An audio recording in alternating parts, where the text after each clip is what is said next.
Essa história começa no dia 31 de outubro de 2008. É uma sexta-feira de Halloween. Rock'n'Rolla é a última grande novidade nos cinemas. O Womanizer, da americana Britney Spears, está no topo das paradas. O mundo parece um lugar completamente diferente. Não há Uber, Instagram, WhatsApp, iPad. O Internet Explorer ainda é o navegador mais usado do planeta. Acessar o YouTube não parece uma atividade tão divertida. Nós estamos no meio da pior crise econômica desde 1929. Muitas das bolsas de valores ao redor do mundo estão experimentando as maiores quedas de suas histórias. O Lehman Brothers, com 158 anos de vida, acaba de decretar falência. Às 15h10, horário de Brasília, uma mensagem é enviada para uma lista de e-mail de entusiastas de criptografia. Seu título diz Bitcoin P2P e-Cash Paper e é assinada por um sujeito chamado Satoshi Nakamoto, supostamente um japonês de 36 anos. A mensagem, anunciando um novo sistema de pagamento, carrega um artigo em PDF, Bitcoin, a Peer-to-Peer Electronic Cash System. Em português, Bitcoin, um sistema de dinheiro eletrônico peer-to-peer, hospedado num domínio registrado em 8 de agosto de 2007, o bitcoin.org. No meio de uma crise nas instituições financeiras, a proposta parecia ambiciosa. Uma versão puramente peer-to-peer de dinheiro eletrônico permitiria que pagamentos online fossem enviados diretamente de uma parte para outra, sem passar por uma instituição financeira. As assinaturas digitais fornecem parte da solução, mas os principais benefícios são perdidos se um terceiro confiável ainda é necessário para evitar o gasto duplo. Nós propomos uma solução para o problema de gasto duplo usando uma rede peer-to-peer. Não dá para dizer exatamente que a mensagem empolgou de imediato. Nenhum jornal publicou qualquer manchete a respeito. Da lista de assinantes, poucos membros retornaram o e-mail. O Bitcoin parecia condenado a morrer na caixa de entrada de um punhado de cypherpunks, não fosse a disposição daquele sujeito em alterar a realidade. Exatos 64 dias após o envio da mensagem, na noite de 3 de janeiro de 2009, Satoshi Nakamoto apertou um botão em seu teclado e criou uma nova moeda. Não havia papel, prata, nem cobre. Era tudo bit. Apenas 31 mil linhas de código, que tomaram mais de um ano para serem produzidas, e um anúncio na internet. Seu funcionamento até hoje gera dúvidas, mas é mais simples do que parece. O Bitcoin é basicamente um arquivo de computador que é armazenado em uma espécie de carteira digital. As pessoas podem enviar bitcoins para a sua carteira digital e você pode enviar bitcoins para a carteira digital de outras pessoas. E não apenas bitcoins inteiros, mas frações de bitcoin. A invenção é controlada inteiramente por um software, mas ele não age sozinho. Para funcionar, o Bitcoin também depende de uma espécie de livro-razão digital chamado blockchain. Essa é a sua espinha dorsal. Blockchain é um sistema de registro de informações descentralizado e gratuito, que torna muito difícil alterar, hackear ou trapacear as informações inseridas nele. No caso do Bitcoin, essas informações são transações financeiras.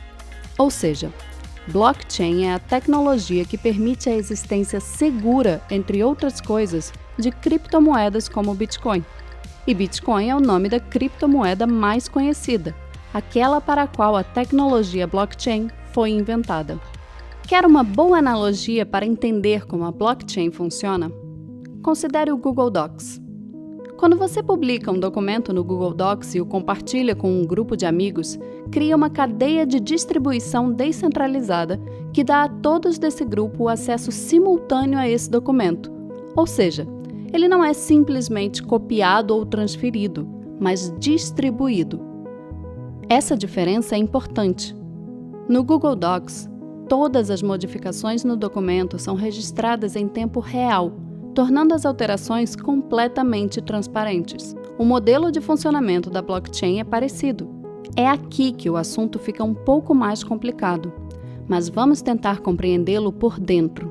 Em resumo, cada transação de Bitcoin é assinada criptograficamente e verificada por meio de uma rede de nós. Um nó é um computador que está executando um software de segurança. Ele é uma espécie de guardião que monitora constantemente a blockchain para distinguir as transações legítimas das ilegítimas. Não há apenas um computador validando essas transações, mas um conjunto de computadores. Esta é, portanto, uma rede de nós. Como o banco de dados das transações é armazenado numa rede, em vez de em um único servidor, é praticamente impossível para um criminoso hackear o sistema. Essa transação, após ser validada, é transformada num bloco, que seria o equivalente a uma página de um livro contábil, só que digital. Esse bloco é então encadeado à blockchain.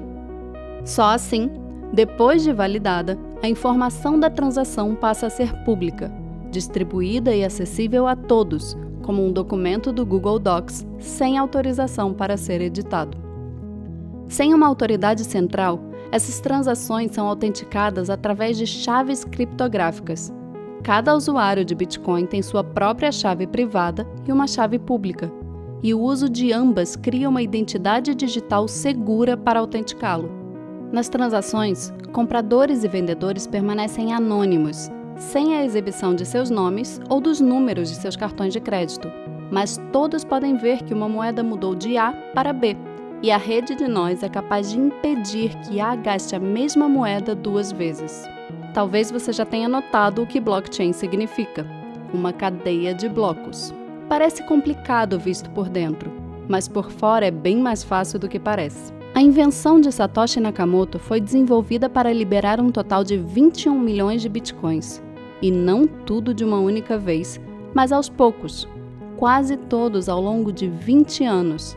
O que significa dizer que essa moeda não pode ser desvalorizada no futuro por um banco central que emita mais bitcoins. Essa é a espinha dorsal da confiança em torno dessa moeda, a sua limitação numérica. Essa limitação gera escassez, que por sua vez, associada à alta procura, influencia o preço final. E é aqui que entra um novo questionamento. Como nasce essa moeda? Imagine que um Bitcoin seja um bloco de ouro. No mundo offline, ele seria minerado usando peneiras. Como esse ouro é digital, o processo online de mineração funciona de uma maneira bem diferente, com equações. A matemática é o minério da computação. Há 2 décadas soaria loucura, mas nós estamos falando de um largo número de computadores do mundo inteiro competindo para resolver problemas matematicamente complexos para minerar moedas digitais. O minerador que consegue resolver uma determinada equação adiciona um bloco à blockchain e recebe uma recompensa em Bitcoin por isso. É dessa forma que o Bitcoin, esse pedaço de ouro digital, é minerado. Como a capacidade de processamento dos computadores está em constante evolução, o Bitcoin é projetado para aumentar constantemente a dificuldade necessária para minerar um bloco. O objetivo é manter o tempo necessário para extrair um Bitcoin em 10 minutos. Como o Bitcoin existe enquanto moeda desde 2009, a dificuldade de mineração nesse momento é extremamente alta, razão pela qual é preciso ter acesso a um hardware poderoso para conseguir extraí-lo, consumindo muita eletricidade, o que significa dizer que computadores domésticos comuns, mesmo aqueles acima da média, não terão sucesso nessa empreitada. Os mineradores compram máquinas que foram feitas especificamente para minerar Bitcoin. O papel dessas máquinas é encontrar uma sequência que torne um bloco de transações de Bitcoin compatível com o bloco anterior. É por isso que elas precisam efetuar milhares de cálculos por segundo para encontrar a combinação perfeita. No passado, houve inúmeras tentativas de criar dinheiro digital, mas elas sempre falharam. O problema evidente é a confiança. Se um sujeito cria uma nova moeda chamada Spotcoin, como podemos confiar que ele não dará a si mesmo 1 milhão de Spotcoins? Ou simplesmente não roubará todos os Spotcoins dos outros usuários? É esse o primeiro segredo aqui. Satoshi Nakamoto não criou um simples banco de dados de transações digitais, capaz de permitir a um responsável alterar as entradas. A blockchain é muito mais do que isso. É um livro contábil descentralizado, sem ninguém no comando, administrado pelos próprios usuários. Não bastasse, sem estar ligada a nenhum governo, o Bitcoin é uma moeda independente da atividade política e promete taxas de transação mais baixas do que a dos meios tradicionais de pagamento online. Confiança é a palavra-chave desse processo. E quanto maior é a confiança em torno dessa moeda, maior é a adesão a ela.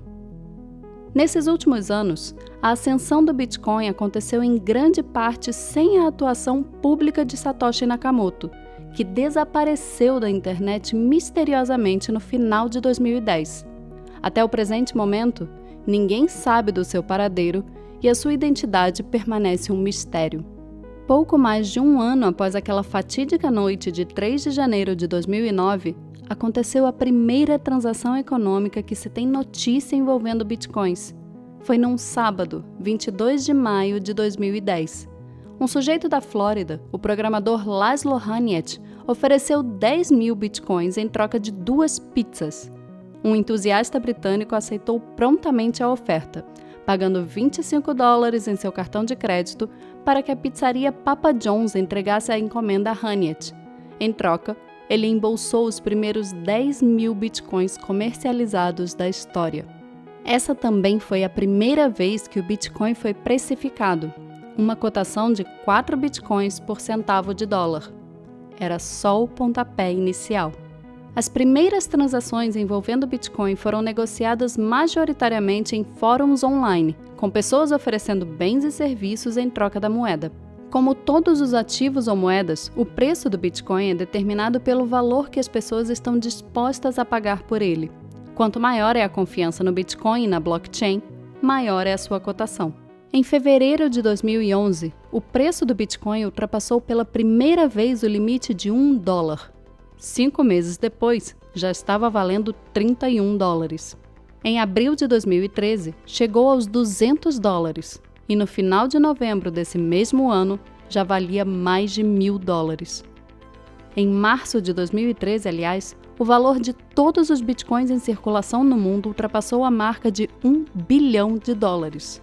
Esse é um momento de virada, em que a moeda passa a atrair a atenção de grandes investidores, mas não apenas isso. À medida que o Bitcoin ganha popularidade fora do seu círculo natural de entusiastas, também ajuda a impulsionar a ideia de moedas descentralizadas e criptografadas, promovendo as primeiras criptomoedas alternativas. O nascimento dessas outras criptomoedas, por sua vez, auxiliam no processo de desenvolvimento tecnológico do próprio Bitcoin, ajudando a torná-lo ainda mais seguro. A evolução é inegável. Nesse momento, há cerca de 20 milhões e 500 mil endereços de Bitcoin com mais de $1 em Bitcoin. A rede Bitcoin processa cerca de 300 mil transações por dia. Em 2021, os mesmos 10 mil Bitcoins gastos na primeira transação, 11 anos antes, comprariam mais de 50 milhões de pizzas na Papa John's. Comprar e vender Bitcoin, aliás, é muito fácil, certamente mais fácil do que explicá-lo. Você não precisa necessariamente baixar algum aplicativo para isso. O caminho mais fácil é ter uma conta numa plataforma de criptomoedas, como se fosse uma conta num banco digital. Há inúmeras dedicadas a isso. A maior da América Latina é brasileira, chama-se Mercado Bitcoin. Nesse espaço é possível comprar Bitcoin a qualquer momento do dia, mas não apenas comprar. Aqui, uma informação relevante. Você também pode, nessa mesma plataforma, fazer o caminho inverso, vender Bitcoin por notas de real. Imagine que você compre R$100 em Bitcoin nesse momento, apenas para experimentar conhecê-lo mais de perto e tentar entender melhor a sua natureza. Ao fazer isso, dentro da própria plataforma, você terá acesso a frações de Bitcoin numa carteira digital, como se fossem centavos da moeda. Agora imagine que em 6 meses o preço da cotação do Bitcoin aumente e você queira transformá-lo novamente em reais. Na plataforma, você consegue fazer isso em poucos cliques. A grana é depositada na sua conta bancária. Tem dúvida ainda? Não é a primeira vez que isso acontece. A resistência às novidades é uma tendência na história das grandes evoluções tecnológicas. A concepção de um avião sobrevoar os céus parecia uma loucura no século XIX. A mesma rejeição alcançou o telefone, o carro, a televisão e o computador pessoal. Todas essas coisas não apenas deram certo, revolucionaram a vida da espécie humana. Em 1998, Paul Krugman, vencedor do Nobel, previu que o impacto da internet na economia não seria maior do que o do aparelho de fax. Mas as evoluções tecnológicas estão alheias a tudo isso. Quando há fundamento, elas sobrevivem, conquistam um largo número de entusiastas e se integram à sociedade. Há muitos motivos para acreditar que esse é o caminho das criptomoedas. E se eu estivesse no seu lugar nesse momento, consideraria as novas oportunidades da nova economia digital. O Bitcoin não é apenas uma ideia, é uma ideia que virou realidade.